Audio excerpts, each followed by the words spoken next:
ونعوذ بالله من شرور أنفسنا ومن سيئات أعمالنا من يهدي الله فلا مضل له ومن يضلل فلا هادي له وأشهد أن لا إله إلا الله وحده لا شريك له وأشهد أن محمدا عبده ورسوله أما بعد السلام عليكم ورحمة الله وبركاته الحمد لله رب العالمين إلهي بان مهدل عسى وجلها يا ددك مارتي سوى أبورتي إلهي وحنكم مهدلنا إسويماتن كانوا هالكن مانتا يسوقون نمي نبت قليدا اسمها الدولة دا خلا ضمبينتا أنشحة إسلام لماذا ينهي سنة أنت بإلهي بينسي إلهي بينكم مهدلنا الحمد لله رب العالمين أنا جو شيخ أحمد محمود صوبية أو كوكيل علماء باشا أما سومال لمبا وحال كان ليك يعني مانتا إن كل واقع أو شيء شر خير أو سيارة لقو قبنا إياه لاس موسى وحكو قبصنا إياه هالكا أو لروا لقد البنا يعني مادان بيلها موسى بكر شركة ولا ليال حق شريعة الإسلام كوا كسحنيه oo waxa weeyaan ma aha dadka qaarkood u qaartay meel lagu soo ducaysan laga soo ducaysanayo waa meel lagu ducaysanayo dadka dhintay waa loogu ducaynayaa kuwa xanuunsanaya waa loogu ducaynayaa wadanka waa loogu ducaynayaa dawladda waa loogu ducaynayaa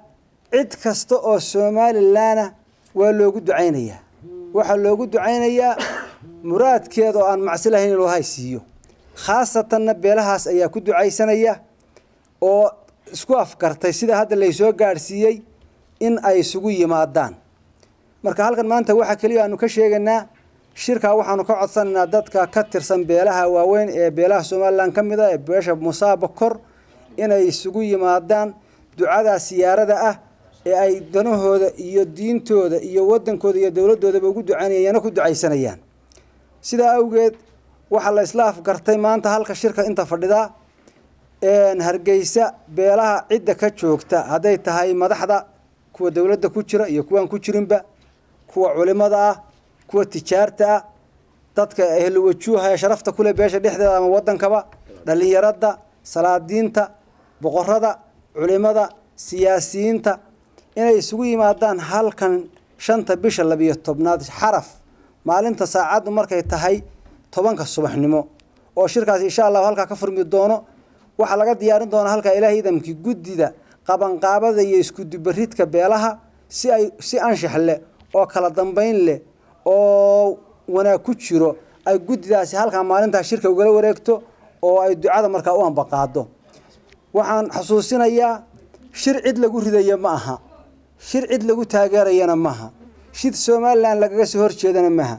waa mid loogu duceynayo waa mid dawladda lagu taageersan yahay waa mid kala dambeynta lagu taageersan yahay waa mid midnimada Soomaaliland iyo sharafta ay mar walba ku xallisato wixii ka qaldaman hadal iyo duco lagu taageersan yahay oo Ilaahay aynu uga baryayno bi asmaa'il husna wa sifaatil ula inuu Ilaahay sharafta Soomaaliland uu siiyay iyo wanaaga kor u sii qaado